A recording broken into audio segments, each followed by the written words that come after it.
Alors, salut tout le monde, ici Martin le jardinier du groupe Passion Jardinage. J'espère que vous allez bien parce que moi, aujourd'hui, ça va top nickel. Je suis accompagné de mon ami Michel Lachaume. Michel, comment ça va? Ça va très bien, toi? Ben oui, ça va super bien. Si je suis ici aujourd'hui, c'est pour une bonne raison. Vous avez probablement vu passer une de mes dernières publications sur Facebook où est-ce que j'avais cultivé la tomate White Pour que j'ai cultivée durant une partie de l'hiver. Et là, pas hier, mais avant-hier, je l'ai récoltée. Moi, je l'ai trouvé vraiment superbe, mais j'ai quelqu'un à côté de moi qui est vraiment un expert en tomates, un sélectionneur de saveurs. Michel, je te laisse te présenter. Salut la gang, moi c'est Michel Lachaume. Depuis plusieurs années, en fait, ça a commencé il y a une trentaine d'années, mais disons au courant des 10 dernières années, j'ai passé beaucoup de temps à sélectionner des variétés de légumes pour la saveur. Alors, j'ai travaillé aussi chez Hector Larrivée, j'ai eu ce privilège-là d'avoir un immense jardin de recherche où on invitait les meilleurs chefs de Montréal qui venaient goûter, comparer. On avait au moins 500 variétés dans le jardin. Alors, c'est mon métier, en fait. La saveur, principalement pour la restauration, c'est mon métier. Mais mon rêve, c'est que tout ce que les chefs ont à goûter, que les gens ne connaissent pas, ça se retrouve chez eux. Donc, au supermarché, puis qu'on puisse oui. Et qu'on puisse aussi en récolter dans notre jardin à la maison. Oui. Alors, Michel, je ne me trompe pas quand que je me dis que tu es la bonne personne pour goûter aujourd'hui la White Pour puis nous dire si c'est une bonne tomate. Il y a des chances. Il y a des chances. Fait que j'espère qu'elle est bonne. J'espère surtout que je ne me trompe pas dans mes goûts. Michel, merci de m'accueillir chez toi. Au plaisir. Merci d'avoir... certainement, on se fait un petit toast, comme ça. Puis, écoute, un gros merci d'avoir accepté l'invitation puis de m'accueillir ici aujourd'hui. Ça me fait plaisir. Fait que je te laisse trancher ça, puis OK. montre-nous ça. Alors, j'en ai deux. J'en ai une plus mûre, une moins mûre. On va y aller avec les deux. Ben ouais. Simplement. Ben ouais. Hein? Celle-là, elle est très mûre, là. Très mûre, celle-là, effectivement. Ça faisait un petit moment qu'elle était sur le plan. Mais... En fait, elle, je la gardais surtout pour récupérer les graines. Mais là, je ne vais pas récupérer les graines. C'est trop tard. Tu peux en récupérer, écoute. OK, là, on a la mûre. Et puis là, on a la moins mûre. Ah, vois-tu, il y a déjà une différence pas mal au niveau de la texture, Tout à fait. Niveau de la couleur. Bon, on va se mettre un peu de sel et un peu de poivre, hein, j'imagine. Ben oui, certainement. Tiens. Bon, celle-là, elle est bonne. Je pense que je vais couper 4 morceaux. Ben oui. Garde-toi, il y en a encore 2 autres. OK. Alors là, ça a été cultivé à l'intérieur. Oui, entièrement cultivé à l'intérieur. Hop là. Tu avais raison. Tu avais raison. Je veux avoir ta vraie opinion. Là. S'ils ne sont pas bonnes, s'ils sont dégueulasses, je veux également le savoir. Là. Parce que, tu comprends, moi, j'ai sélectionné ces semences-là, parce que tu m'en as parlé l'hiver passé. Je ne sais pas si tu t'en rappelles. Oui, on avait eu une conversation. Tu m'avais dit, Martin, essaie la White Pour. Si je me fie à la description sur le site de Nikitovka Seeds. Nikitovka Seeds. Donc, si je me fie à la description, ça correspond à un plant qui pourrait se cultiver à l'intérieur. On donnait des mensurations d'à peu près 30-35 cm de haut. 15 pouces. À peu près, quelque chose comme 15 pouces de haut. Pour l'avoir testé, c'est à peu près ça que j'ai eu chez nous, un plant d'à peu près ça, 15 pouces de haut. Par contre, j'ai des amis qui l'ont cultivé à l'extérieur, qu'eux autres ont eu pas tout le même résultat, là, puis qui ont même monté. Hier, je parlais avec un de mes amis qui me montrait la photo dans sa serre. Le plant fait à peu près 6 pieds. Là. Fait que là, je fais comme OK. D'après moi, soit le plant s'est étiolé à cause d'une trop grande chaleur dans la serre, puis que la chaleur est mal contrôlée, ou quelque chose comme ça, ou bien la personne n'a tout simplement pas les bonnes graines. Oui, ça commence à ressembler à ça. Là. Parce que 6 pieds, j'ai trouvé ça gros on est capable d'aller chercher beaucoup plus de masse dans la plante lorsqu'on le fait en pleine terre comparé en pot. Mais là, passer de très déterminé à 6 pieds, tu es vraiment indéterminé, c'est que c'est pas la bonne graine. C'est ce que j'ai pensé. On est juste pas au bon endroit. Soit une erreur de la compagnie ou soit un mix, quelqu'un qui s'est trompé. Peut-être. Peut-être moi qui s'est trompé aussi. Là, je ne sais pas, je n'étais pas là. Mais là, je vais goûter à celle qui est très mûre. Parfait. Goûte-moi à ça. Très mûre, celle-là. Elle est très mûre, mais as-tu regardé, regarde la texture, tout ça? Oui. Il n'y a quand même pas beaucoup de graines dedans. Non. Il n'y a pas beaucoup de jus. Je dirais que c'est même une très bonne tomate pour faire de la sauce. Oui, c'est un bon point. Elle n'a presque pas d'acidité. Là, c'est normal, elle est mûre, mais... mais ça serait une tomate qui serait très, très bonne pour faire de la sauce. Ouais. Moi, je la laisserais mûrir, là. Si j'en avais beaucoup, j'en laisserais mûrir pour me faire des sauces fraîches. Ah, c'est une bonne idée, ça. Ouais. J'avais pas pensé à ça. Mais c'est vraiment une bonne tomate. On est vraiment dans le goût de la tomate d'été, là. Ouais. Oui, oui. Pas trop. C'est un petit peu ce que je disais dans ma description de ma publication de cette semaine. J'ai été surpris par le goût du sucre à l'intérieur. Ouais. Puis j'ai été surpris par le fait qu'elle a pas d'amertume. Non. Puis en termes de goût acidulé, c'est pratiquement nul. Il y a effectivement très peu d'acidité. Par contre, il y en a juste assez pour révéler le goût. Oui. On en a besoin chez toutes les Ouais. tomates un petit peu justement pour révéler le goût. C'est meilleur que la Red Robin, on va se le dire. Ben, écoute, elle est différente. Fais attention quand tu parles de ma Red Robin, Michel. Ouais, non. C'est mon bébé à moi. Mais écoute, oui, c'est vrai. La Red Robin, c'est quelque chose qui va se manger en cocktail, qui va se manger en salade. Elle n'a pas du tout la même utilité. C'est vrai. Hiver. Puis, tandis que celle-là, ben, elle, on va pouvoir l'utiliser en sandwich, on va pouvoir l'utiliser en accompagnement, on va pouvoir l'utiliser, en fait, pour différentes utilisations.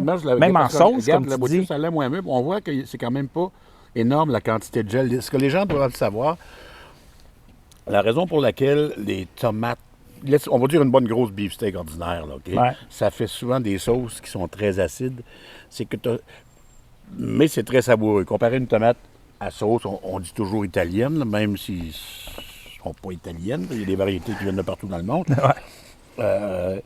Ces tomates-là n'ont pas beaucoup de gel et de graines. OK.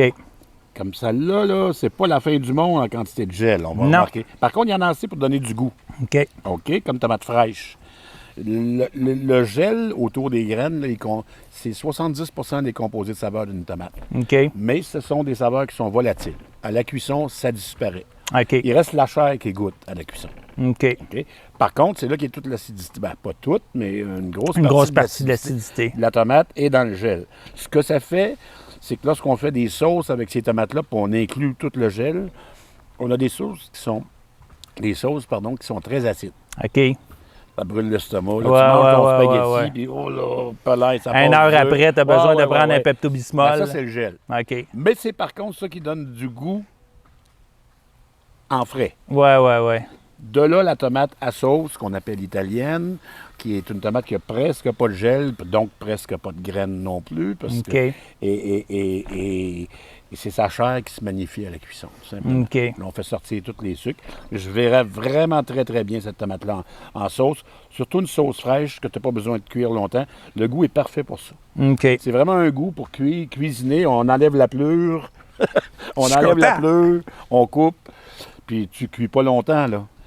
Ou carrément sur une pizza. Tout simplement, découper, la mettre directement sur une pizza. C'est vrai que ça doit être assez bon avec un bon mode. Ben oui, vas-y, garde-toi.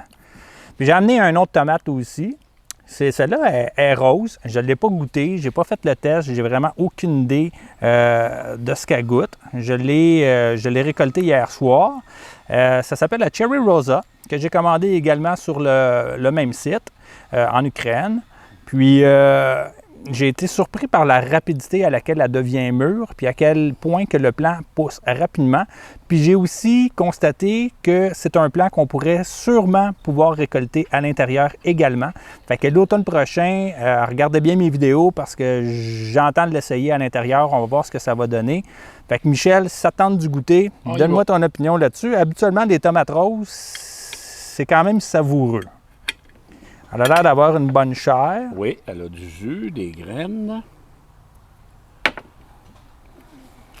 Je vais rapprocher la caméra pour vous à la maison. À votre santé, tout le monde. Yes! C'est une très bonne tomate. Ben là, elle est mûre, elle est vraiment mûre. Donc, elle n'a pas beaucoup d'acidité. Peut-être qu'elle est restée trop longtemps sur le plant. Ça se peut? Oui, hein? Parce que sérieusement, je ne les avais pas vus qui étaient prêts. Ceux-là étaient bien camouflés. Les tomates roses, les gens ont souvent tendance... Parce que ce qui fait qu'une tomate est rose en passant, c'est pas la couleur de la chair, c'est que la peau, l'épiderme est translucide. OK. Alors qu'une rouge, l'épiderme est jaune. OK. Et les tomates roses, les gens ont souvent tendance, parce qu'elles sont belles, c'est moins évident que la rouge qu'elle est mûre. puis les gens les laissent mûrir plus. OK. C'est vrai qu'en général, il y a un peu moins d'acidité dans une tomate rose, mais c'est pas toujours vrai, mais de façon générale. OK. Mais c'est de façon générale, on les laisse devenir tellement roses pour qu'ils soient belles que là... Oui, parce que ceux-là, ils ont l'air d'être des bonbons. Hein. Oui, mais c'est vraiment une tomate bonbon. Honnêtement, je vais en prendre même pas de sel, pas de poivre. Là. Elle a-tu un goût sucré? Oui. Oui. C'est une tomate très, très, très sucrée. C'est une bonne tomate. Là, on est vraiment dans le mur. Là. OK. Je vais essayer de fouiller là-dedans, voir si j'en ai. Oui, parce que j'en ai pas mal à tous les stades. Là. Ça m'a l'air moins mûr un peu. Mais c'est de la bonne tomate, là. Oui. Je suis habitué d'en manger des mûrs aussi, là, je te dis. Ah oui! Ah oui? Oui. Oui. C'est une très, très bonne petite tomate. Tu penses qu'elle va se qualifier pour une grande tomate pour pouvoir être cultivée à l'intérieur, tu penses? Moi, je pense que oui. Oui? Oui, honnêtement, oui. Je pense que ça va valoir la peine d'essayer ça l'automne prochain. Fait que l'automne prochain, à l'intérieur, je vais faire la Cherry Rosa. Je vais faire la White Pour également. Ma tomate Red Robin, là, ça va de soi. Évidemment, que moi, personnellement, j'adore. Mais toi, tu ne l'as pas goûté, par contre, cultivé à l'intérieur. Non, c'est pas... non, ben, en fait, je l'ai goûté, moi, mais je l'ai fait en hydroponique, là. OK. Puis, non, c'est une bonne... C'est correct, là. C'est meilleur que la tomate d'épicerie, là. D'épicerie, là. Oh, On oublie ça, là. Ça, c'est infect, ça. Là. Oh, On oublie ça, là. non, je compare ça aux grandes tomates de jardin, là, de saison, là. Ouais. Ouais, c'est une bonne tomate. Moi, je l'ai fait à l'extérieur. À l'extérieur, le plant de Red Robin est capable de devenir... Vraiment énorme. Il est jamais haut, mais il vient comme Large. un buisson. Oui, exactement. Un buisson. Exact. Ceux là, qui le cultivent à l'extérieur, que ce soit en plate-bande, hein, parce que le plant, il se cultive aussi en plate-bande, mais vous pouvez le cultiver en jardin. En jardin, j'aime un petit peu moins l'idée, là, parce que je trouve que les tomates ont tendance à traîner un peu à terre, puis les insectes pognent là-dedans, puis la pourriture, puis tout ça. En jardinière, fait vraiment une super de bonne job. Oui, ça fait une très belle jardinière. Tu sais, quelqu'un là, qui est en ville, qui n'a pas vraiment de place chez eux, qui a juste un petit balcon, là, tu suspends ça dans les airs, là, puis je vous le dis, là, ça vous donne quand même une super de bonne tomate. Peut-être pas la meilleure, mais elle est quand même pas si mal que ça. Oui, non. C'est mieux que de la tomate d'épicerie. Celle-là ici, c'est pas une tomate, Michel, ne tu m'y prends pas. C'est un poivron. C'est un poivron, c'est le Topepo Rosso. Celle-là aussi, lui, tu m'en avais parlé depuis longtemps. Tu m'avais dit que celui-là, il avait vraiment un excellent goût. J'ai essayé aussi le Rotunda que j'ai commandé.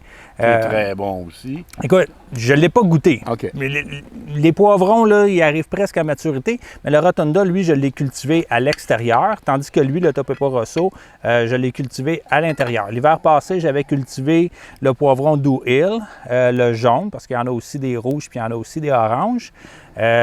Sauf que là, c'est vraiment une autre variété. Là. Celle-là, c'est vraiment une là, que tu m'avais suggéré de goûter le Topepo Rosso. Puis, j'ai hâte de goûter ça. Je dois dire aux gens, souvent, lorsqu'on est dans des conditions qui sont un petit peu difficiles, soit à l'extérieur ou à l'intérieur, on est mieux d'y aller avec des petits poivrons. Tu sais, les gens essaient toujours le gros bel. Ouais. Il est à l'épicerie, tu l'achèteras à l'épicerie. Exact. Là. Achète les bio, si tu veux qu'ils soient bons. Là. Mais ces plants-là sont beaucoup plus productifs et les poivrons arrivent à maturité beaucoup plus tôt. OK. Ça leur prend pas de temps. Regardez comment c'est. Bon, là, je l'ai coupé, mais c'est pas très, très gros. Les gens peuvent voir. Il pogne sa grosseur vite. Après ça, il mature plus rapidement. Très rapidement. Et c'est extrêmement goûteux. Là, je vais le faire. Tiens, vas-y donc. Moi, je le connais par cœur. Je vais en goûter quand même. Il y avait un petit peu de sel dessus. Ah, ben, j'ai pas mis de sel.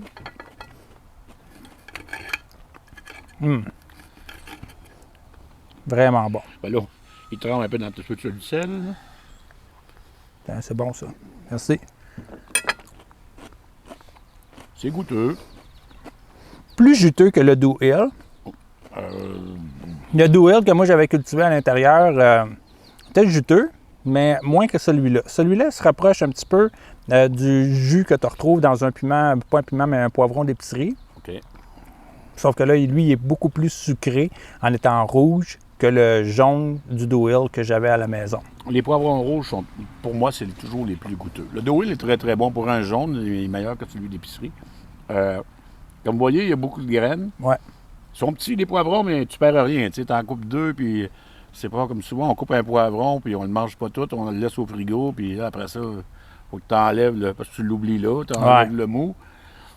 C'est ça qui est le fun avec ces petits poivrons-là. C'est des poivrons farcis. Hein? On enlève le top, tu fais juste vider avec une cuillère, tu peux farcir tes poivrons. Ceux-là, ils sont petits, là. Tu fais ça dans un très petit pot? Ceux-là, je les ai faits en pot de 3 pouces. Ah, OK. En pot de 6 pouces, si je me fie au Do Hill, ils deviennent un petit peu plus gros. Oui. Je te dirais à peu près 2 cm de plus de diamètre. Moi, je te le dis que c'est ça. Là, ils sont petits, là. OK. Moi, je ne suis pas habitué de les voir petits comme ça. Mais là, dans un pot de 3 pouces, on ne peut pas trop en demander au plan. Je leur ai fait vraiment la vie dure pour pouvoir les tester. Mais j'ai fait ça vraiment juste pour vous autres à la maison. Parce qu'habituellement, quand il arrive la fin du printemps, j'arrête tout ce qui est culture à l'intérieur, j'éteins les lampes, puis je me concentre vraiment sur le jardinage de l'extérieur. Mais là, cette année, j'avais des nouvelles variétés. Il y a des trucs que je voulais amener à maturité en dedans. Puis le poivron Topepo Rosso faisait partie de ceux-là. Fait que c'est pour ça. Lui aussi, je l'ai récolté en même temps que j'ai récolté la white pour en dedans. Fait que je suis content de savoir que... Je l'ai recommandé à un ami qui, je nommerai pas les gens, là, mais qui vendent au marché Jean Talon, là, puis c'est devenu un poivron très populaire. Ah oui? Ouais. Parce qu'on trouve pas ça en épicerie, là, des poivrons comme ça. Là. Non. Moi, j'ai jamais vu ça. J'ai jamais vu de Do Hill, j'ai jamais vu de Rotunda, j'ai jamais vu non plus de Topepo Rosso à l'épicerie, j'ai jamais vu des petits poivrons comme ceux-là. Fait que c'est super facile à cultiver. Les gens qui veulent l'essayer à la maison, c'est quelque chose qui se fait super bien. Puis regardez en dedans la quantité de graines que vous allez trouver. C'est vraiment fou, là. C'est rempli. Fait que je vous invite à essayer. On achète la semence une fois. Exactement. Après ça, tu n'as plus besoin. Tant que tu ne croises pas avec un autre, il n'y a aucun problème. Et tant qu'à jardiner à la maison, pourquoi pas aller chercher des variétés différentes un peu? Pourquoi reproduire IGA, Métro? Exactement, les grandes bannières. Les grandes bannières, ça ne sert à rien. Là, vous allez en manger toute l'année de toute façon. Là, tout à fait. Amusez-vous, allez chercher des choses. J'ai hâte que tu goûtes au Rotunda. J'ai vraiment, mais vraiment hâte que tu goûtes au Rotunda. Mais là, il est cultivé là, avec... tu fais des pots de 3 pouces aussi? Non, celle-là, il est à l'extérieur. OK. Celle-là, il est à l'extérieur. mais par contre, l'hiver prochain, je vais le faire à l'intérieur. Okay. Dépendamment, évidemment, il faut que j'aime le goût, là, mais s'il est bon, c'est sûr que lui, je vais le cultiver en pot de 6 pouces aussi à l'intérieur. On va voir ce qu'il va donner. Je peux t'assurer que le goût, c'est un des préférés des chefs. Oui? Au niveau du goût, là, non, ces poivres-là. Il y en a plusieurs, là, des Rotunda. Là. On appelle ça des cheese pepper en américain. OK. Des piments tomates, les Européens disent plutôt des piments tomates. C'est bon. Fait que Michel, nous autres, on va continuer de savourer nos tomates. Puis tantôt, si ça te tente, tu nous feras faire un petit tour de ton jardin, tes plates-bandes, ce que tu as chez vous. Tu as tellement de connaissances que j'ai le goût de t'entendre puis que tu me montres ça. Fait que nous autres, on termine de manger. Puis après ça, on va faire une petite tournée tout le monde ensemble. À tantôt.